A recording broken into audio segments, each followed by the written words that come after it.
एड़ी चोटी का जोर लगा करके हमारे देश का पूरा हिंदू समाज जहर उगल रहा है बेलगाम घोड़ों की तरह से।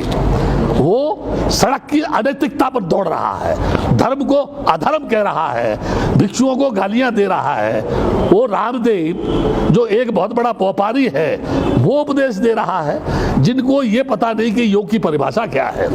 मैं यहाँ ये बताना चाहता हूँ कि जो लोग भी इस भारत की धरती पर हिंदू गणराज्य स्थापित करना चाहते हैं, मैं आपके मीडिया के माध्यम से कह रहा हूं, उनके बाप के फरिश्ते भी इस देश की धरती पर हिंदू गणराज्य स्थापित नहीं कर सकते। क्योंकि जब ये देश आजाद हुआ, अंग्रेजों से जब एग्रीमेंट हुआ, तब डेमोक्रेसी के आधार पर यह देश आजाद हुआ, लोकतंत्र के आधार पर यह देश आजाद हुआ, धर्मनिरपेक्षता के आधार पर यह हुआ। मैं पूरे देश के लोगों से यह जानना चाहता हूं, क्या वेदों में कहीं हिंदू शब्द है? क्या पुराणों में कहीं हिंदू शब्द है? कहीं गीता में कहीं हिंदू शब्द है? रामायण में कहीं हिंदू शब्द है? उपनिषद में कहीं हिंदू शब्द है? किसी भी एक जगह कोई भी इस देश का मनीषी, ब्राह्मण, इस देश का नेता, इस देश का कोई भी उच्च कोटि का आचार, शंकराचार्य ये बताए हिंदू शब्द आया कहां से? What is the means of Hindu? What is the difference? यानी हिंदूज एंड अदर कम्युनिटीज जो है, मैं ये बताना चाहता हूं, केवल डॉक्टर अंबेडकर के संविधान को ये सीधा सीधा नहीं बदल सकते, क्योंकि उस समय इनके पास कोई अंबेडकर नहीं था जो भारतीय संविधान की रचना करता। इस समय भी इनके पास कोई ऐसा मनीषी नहीं है जो संविधान को बदल दे। इसलिए ये राम मंदिर जो है, ये राम मंदिर के माध्यम से हिंदू गणराज्य लाने की कोशिश कर रहे हैं, लेकिन ये भूल गए जब 60 वर्ष की कांग्रेस सड़क पर आ सकती है तो इनके फरिश्तों को भी सड़क पर भीख मांगने से कोई रोक नहीं पाएगा। मैं यहाँ एक बात कहना चाहता हूँ, बड़े बड़े शहंशाह, बड़े बड़े सूफी, यानी हजरत आदम नबी से नीचे जमी के चल बसे थे, नूह किस्ती मान बल्ला यार वो भी चल बसे, जिनका जमी पे था लश्करो फौजो सिया, दिल के अरमा दिल में रहे यार वो भी चल बसे।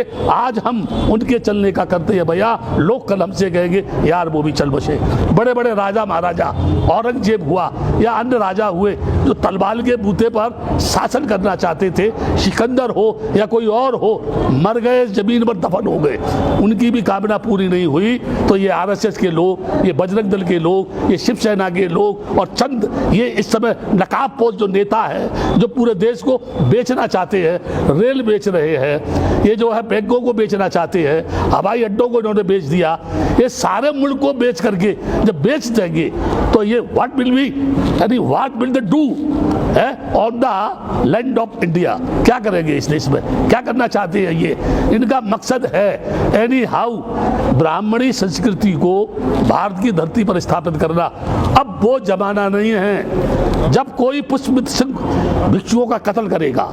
डॉक्टर अंबेडकर ने बुद्धिज्म को स्वीकार करके एक ऐसी यानी शैली, ऐसी फिलॉसफी, ऐसी भाषा, ऐसी वाणी, ऐसा दर्शन लोगों को बीच में दे दिया है। ज्यों ज्यों लोग डॉक्टर अंबेडकर को पढ़ेंगे, त्यों त्यों इस देश में बगावत करने वाले लोगों की संख्या बढ़ेगी। सच को कहना अगर देशद्रोही की श्रेणी में आता है, ब्राह्मणवाद की सच बात कहना अगर देशद्रोही की श्रेणी में आता है, तो मैं देश के लोगों से कहूंगा, मुझे किसी भी चौराहे पर खड़ा करके फांसी लगा दो, मुझे कोई आपत्ति नहीं है, लेकिन मेरे मरने के बाद भी मेरे जिस्म का एक एक कण ये बोलेगा ये बुद्ध भूमि है, ये बुद्ध भूमि है, ये बुद्ध भूमि है, ये राम जन्म भूमि नहीं है। अगर कोई ये कहता है कि राम जन्म भूमि है तो मुझे बताए राम का जन्म कैसे हुआ? वो कौन थे जिन्होंने चावल दिए थे? उन रानियों के संतान किससे पैदा हुई? मुझे लोग ये बताएं, क्या गोबर से गोरखनाथ होते हैं? क्या मकड़ी के पेट से मकरध्वज होते हैं? क्या यहाँ यानी घास से आदमी पैदा होता है? अगर पहले होता था तो इस सदी में कहीं ना कहीं तो गोबर से कोई बच्चा पैदा होना चाहिए, कहीं ना कहीं मकड़ी के पेट में से तो कोई पैदा होना चाहिए। ये झूठे, ये बेईमान, ये बदमाश, ये गुंडे, ये लफंगे इस देश की नैतिकता का तहस नहस करके फिर से इस देश को गुलाम बनाने की ओर ले जाना चाहते हैं, जो कभी भी संभव नहीं है, कभी भी इनकी भावना पूरी नहीं होगी। बुद्ध ने कहा पहले अपने आप को जीतो, उसके बाद दूसरे की जीतने की बात करो। पूरी दुनिया जानती है कि बुद्ध के आका महाबोधि बिहार बौद्धों का है।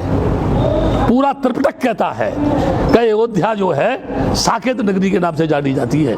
ये कह रहे हैं ये राम मंदिर है, और कह नहीं रहे हैं, उन्होंने उस जगह बाबरी मस्जिद को तोड़ करके राम मंदिर बनाने की शुरुआत कर दी। यहाँ एक प्रश्न है, जब वहाँ बाबरी मस्जिद थी ही नहीं तो आपने मुसलमानों को 5 एकड़ जमीन देने की घोषणा क्यों की?